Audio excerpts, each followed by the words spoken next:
Welcome to the home of Unitarian Universalism in Bismarck, Mandan.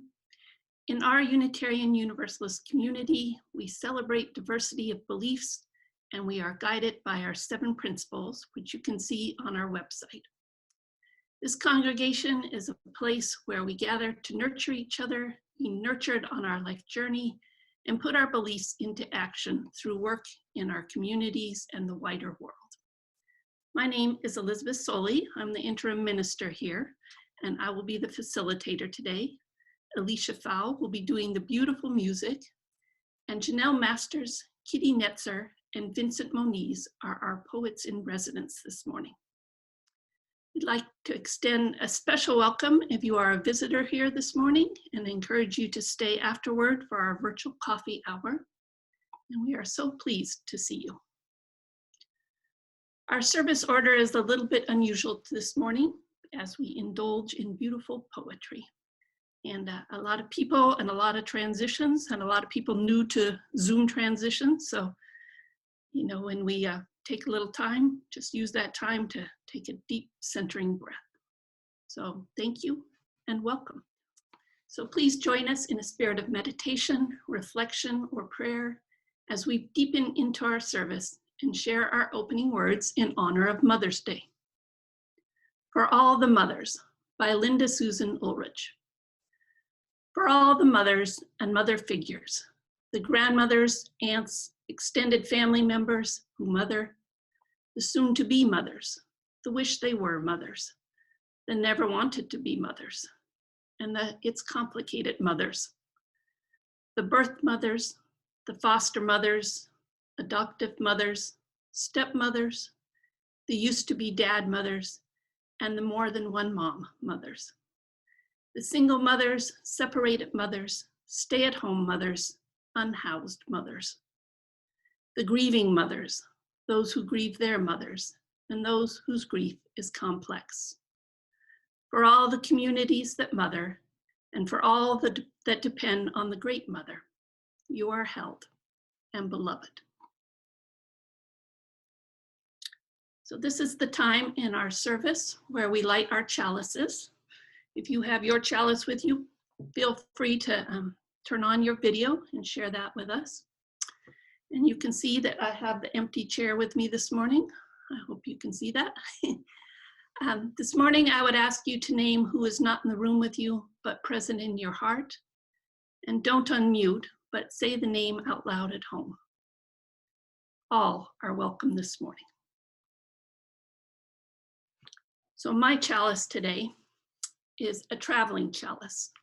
And these were gifted to all the women who participated in a congregational women's retreat that I went to. And a woman named Anna made everyone a bag. And it comes with a little altar cloth. So I'll set that up this morning. And it also had a wee chalice and an electronic candle. And the final thing in each bag were some words for lighting and extinguishing chalices.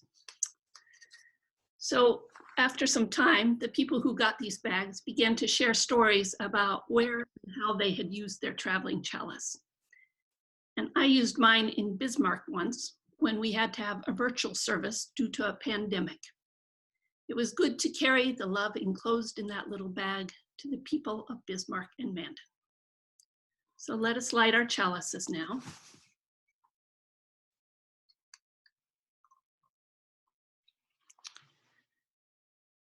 Our chalice lighting words are from Selena Fox. We kindle this flame with love for mothers and for mothers past, present, and future. We kindle this flame in celebration of community and its generations. We kindle this flame with respect and support for the greater circle of life of which we are a part. So if you'd like to turn off your video again, and please welcome our poets, Janelle Masters will start us off. My first poem is in honor of Mother's Day, and it's entitled A Mother's Advice to Her 3 Children in 2 voices. What is it, my dear? What is it you fear? I don't know what's happening, Mom. I think it's the beginning of the end.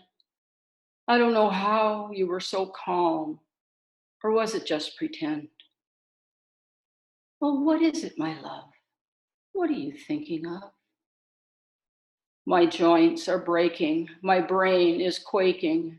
I'm truly falling apart, except for my beating heart. Not to worry, my dear. There's nothing to fear. Your joints will break. Your brain will quake. You will certainly fall apart. But just keep an eye on your heart. Because I saw what you did so many years past when your heart was broken apart. A blast to your soul so many years ago. The switch that you turned off, and your feelings were all burned off. But the sap is still in the trees, and the pollen is on the breeze. The day will end and then start again. So you must stay alive now, my broken children, yourselves so hidden. Bobbins, Braden, and Babe, stay alive to the world for me. For though I'm in my grave, you still mean the world to me. My poem is entitled Standing in the Shade. The seed, deep in the earth, begins to wake and quietly unfolds her sleepy limbs, aims like a swimmer who breaks a glassy lake to sing summer's sultry glory hymns. She shakes her lacy dress, then wraps a robin's nest. She sighs in wind and weeps in rain, a vine tied to the sky. She reaches for a change of dress, then sleeps through winter's lie. At April's whisper, like Lazarus, she rises. And we who stand beneath her boughs, in lacy, shapeless shadows deep, hear whispers no living God has made. And with our bare souls reveal, it is not the tree that casts the shade. Instead of your breast, I felt your beat as we kissed our first kisses in a closet full of dreams and trivia. You jerked back as I bobbed my head to the flow of your macrocosmos. 7 minutes of heaven hurling into 7 years of confusion. Eyes squint at reflection in our new bathroom mirror. Move from rural to urban was the best carnival ride I had ever been on. Moving at all speeds, gone in every direction, dizzy when my pops shot me the only advice I'd ever been given. Boy, gotta be tough. So there, in my family's new lodge, center of the Little Earth projects, I practiced every swear word I knew, building armor for the warrior I might become. Scent of my Negah's fancy face powder, 1 part lavender, all parts warm. It was in those brown, dialysis-punctured arms that I learned this rich, powdery smell meant she would keep me from harm and lift me far up from the darkness below. Mainae began to howl and beat upon her chest. The Missourian knife rivers flow from her into that flowery powder box. From her, I learned that this smell also meant you could be dragged kicking and screaming into the deepest, darkest gully. Listen to your secret soft words of affection. Those 3 sounds, they two-stepped lady's choice from perfect red lips deep into long-lobed brown ears. It was this very first time someone outside of my family ever said this to me. Those same words sting every inch of my body as you board a plane, heading for school on the East Coast, headed out of my life forever. Taste 1 bite from a meal called chicken and grapes. At least, that's what you told me it was called. As I fought against my stomach and tongue's disapproval, a phrase from my grandpa popped into my head. Dung, served from love, tastes like bison heart. I had seconds and asked if she would make it again soon. I remember, I'm remembered, I'm an ember. So Alicia was inspired by 3 different Rumi poems to write this next piece of music. And the words will not be posted. Just close your eyes and let the music wash over you.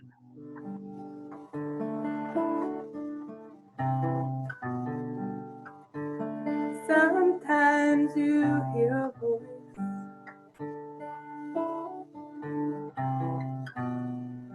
seeking you, saying, cross over into the guest house.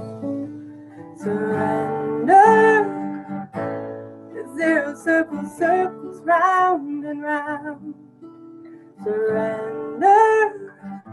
The waves of drums, simple sound. We shall be a mighty kindness. We shall be a mighty kindness.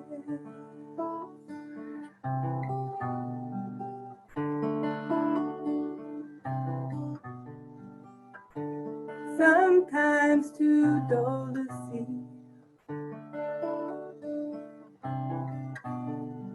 Blessing this infinity of question, answer, question, surrender.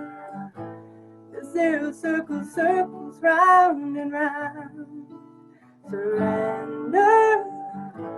The waves of drums, simple sound. We shall be a mighty kindness. We shall be a mighty kindness. All welcome everywhere home. It's turning towards what you deeply love. Let it save you. Surrender. The zero circle circles round and round. Surrender. The waves of drums, simple sound. We shall be a mighty kindness.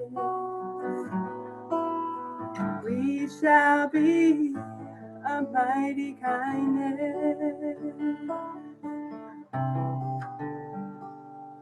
So let us rather not be sure of anything besides ourselves, and only that, so miraculous beings come running to help.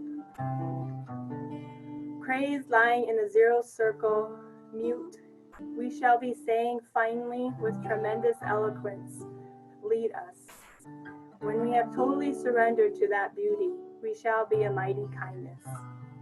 Surrender. The zero circle circles round and round. Surrender. The waves of drums, simple sound. We shall be a mighty kindness. We shall be a mighty kindness. My next poem is called For Archie the Farmer.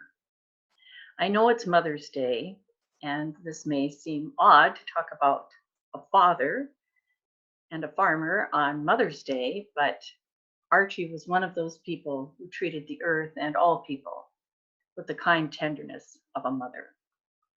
For Archie the Farmer.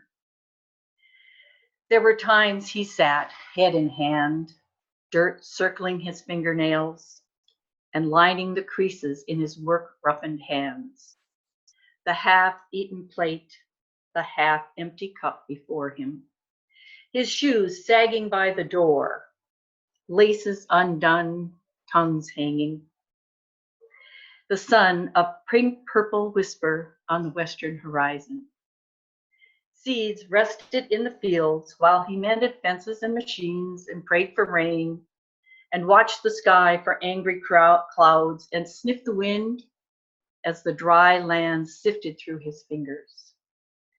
Yet in the cool of a summer night lit by stars and fireflies, or in the snap of a winter morning, he smiled and met the day, the night.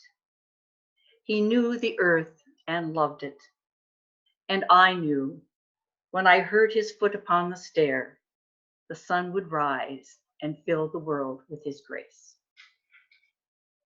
With blood and loss. I can hear death's doo-wop coming from my pop shallow in and out as our 5 in this hospital waves and walks by us like all the nurses and doctors. So far, they've asked my incredible shrinking dad for the date, his name, and vials upon vials of his smoky red blood that's been collecting in his feet and moving slowly up his legs. He has been on his inflamed and enlarged hooves for the last 2 days, while we overcame the shock and burial of our huge-hearted boy who was named after us, but who was by and far our better in every way. Father Fasthorse tells the new name and date Riddler that he hasn't worn compression socks before. I look away while those socks and he are manhandled in a way no elmler or sock should be worked. My second hero asks for something to help his growing pain, and the nurse fakes right and hits a no-look hook in my tiny dad's face. I'm focused on the rage building in my stomach as my dad reminds another about the liquid slowly filling in his small brown beer belly. To stop the searing surge of heat from tearing down the dam of my fragile composure, I close my puffy red eyelids and remember the 2-striped toot socks he loved and wore for most of my childhood. Think of pickup games past and how this stocky Oglala could move in command on a court full of last-wave warriors.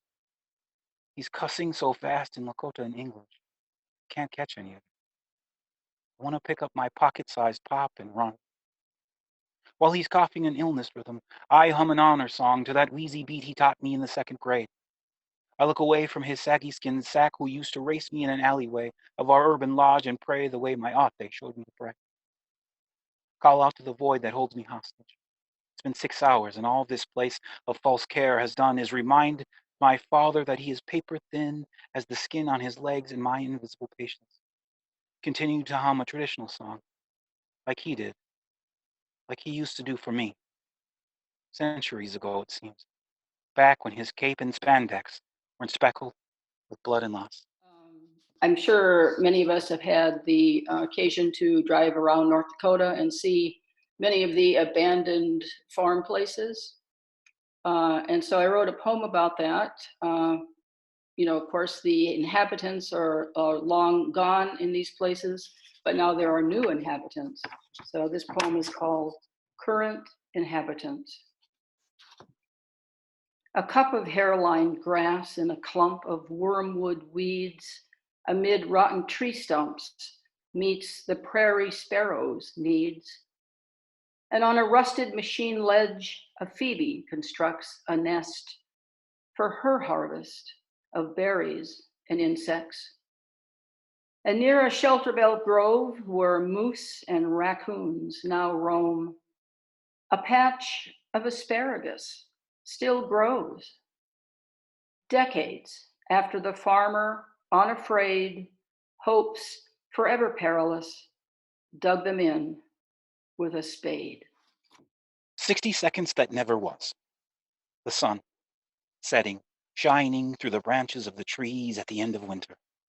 Will you call me this when I'm so old that my feet no longer touch the floor? When what's left of my diabetic soul is too honey to cut with lemon and tea, will you call to me in my language and whisper sweetly to me when I'm crying in the shower over something I saw on a late-night infomercial that reminded me of Stephanie May and Stacey Ann? Will you tell me stories like when I was a young guy, hands on face staring into the night and our Anoka apartment ceiling? Will you remember to call me husband when you're too old to remember who I am? Will you tell me I'm handsome after they amputate both of my legs? Will we call to each other in the night, during the day, when all that's left of each of us is a shadow on the picnic table? My next poem is entitled Solid Bodies, and it is about the stupidity of racism. Solid bodies. I imagined a photograph of people of all races. They had dynamic, smiling faces, all convulsed in a laugh. They were standing in a long line The photographer's back had the sun behind. All their shadows cast back of them were black, proving that we're all the same color, our solid bodies composed of red blood and pure water. The people. In sweet scented sage, in grass bent by sun, beneath the sky tucking itself under the horizon, the waves of wind roll across the grassy ocean. Here is the song of the prairie. Antelope hooves rattle sun-baked bones, reminders of bison thunder, now a dry white whisper on the plain. In dusty cyclones dance proud people singing of dove and meadowlark and footprints erased. On the crest of hills the old ones rest. Granite and sandstone they watch until they are smoothed and flattened and return to the earth to rise as the soft soul of the prairie. So my youngest sister, she asked me if I would write a quarantine poem. And I thought, well, that's cool. And I thought it was like topical. So I did a couple days ago. I wrote this poem, and I thought about all the kind of things, like my tribe, the Nuita, the Mandan. We've been through a pandemic. We almost didn't survive. So I thought about all those things, and I wrote this poem. During self-quarantine, Machana made and ate a whole yellow cake. It was delicious. I cut huge pieces and did not use frosting. I'll make brownies if I get a chance. Nope. Worried about how I'm going to pay rent. It is the second or third month, and though I have a compromised immune system, I dream about working a cashier job overnight. Standing on my feet for 8 hours a day will be hard, but not knowing if I'll be evicted any day is worse. Nominee. I had enough money to panic buy 3 large bags of kids' cereal and enough ramen noodles to feed every Indian kid that lives in this city. It's a good thing almond milk keeps as long as it does. Bob. Though I enjoy people, I am not a social butterfly. The interwebs are enough. They're teeming with kings of tigers and festivals on fire. Message with friends from my neighborhood and promise to come home when this is all over, but I don't know if this is true. My tribe was almost wiped out by a pandemic twice. I worry every day about my sisters and nieces and nephews. I do not worry about my ma, as I don't think death herself could come forth to carry her home without a fight. I gave one of my sisters a set of my keys and told her that if I go first, to come and burn my stuff to the ground. No one gets anything but what I left on a wall in the Little Earth Project. Musings on Shelley's first 2 stanzas of To a Skylark. And first we'll hear from Mr. Shelley. Hail to thee, blithe spirit, bird thou never wert, that from heaven or near it pourest thy full heart in profuse strains of unpremeditated art. Higher still and higher from the earth thou springest like a cloud of fire. The blue deep thou wingest, and singing still dost soar, and soaring ever singest. Upon this blue bead I stand, face raised to the calling of the lark, soaring, sweeping above me. How I long to join that winged creature, just once to touch a cloud, and once to lift light into the sky. And yet, if I were on the moon, say, or a far-off star, I might see I am already there. For is the earth not floating in the sky? Does it not surround me even as I walk? Is that puddle what is left of a landed cloud? I breathe in sky, I breathe it out. With open arms, I embrace the deep blue, and then I sing some old ditty from my childhood. It may not be lark-worthy, but I give it all I've got. And yet, how is it I still envy that of which I am a part? How is it I still envy that of which I am a part? In my opinion, Kitty Netzer's poetry is much better than Percy Shelley. And I'm an old English teacher. My last poem is entitled Whimsical Lines, written at Cape Cod. And this was written last summer, and I was in kind of a lighthearted mood. So I thought I'd take advantage of that and write a poem. Whimsical Lines, written at Cape Cod. I went to the beach today. I asked the rugoses rose bushes, who's singing inside? And I inquired of the waves, who's living in your tides? I went to the beach today, and the bay clouds lifted, then sifted down, then went back up, twisted. I went to the beach today, and I asked the east breeze, how's France? Is that where you learned that salty dance? I went to the beach today, and I used the porta potty and frowned at the bastard who didn't put the seat back down. I went to the beach today, and I picked up a stone to fling. And then I stopped, and I stared at the white, perfect thing. It lay in my palm, a gem, a locket, and I slipped it into my blue vest pocket. I went to the beach today, and I watched the terns plunge, bill first into the surf for a fish, unlucky, cursed. I went to the beach today, and I asked the sand, may I sit a little? And then I thought, how to end the line, how to come up with a rhyme, how to rhyme something with little. And then, as if to solve the riddle, a small dog ran by named Pickle. So I will close us out and extinguish our chalice with a short Mary Oliver poem. No, I'd never been to this country before. No, I didn't know where the roads would lead me. No, I didn't think I would turn back. Anyone with eyes to see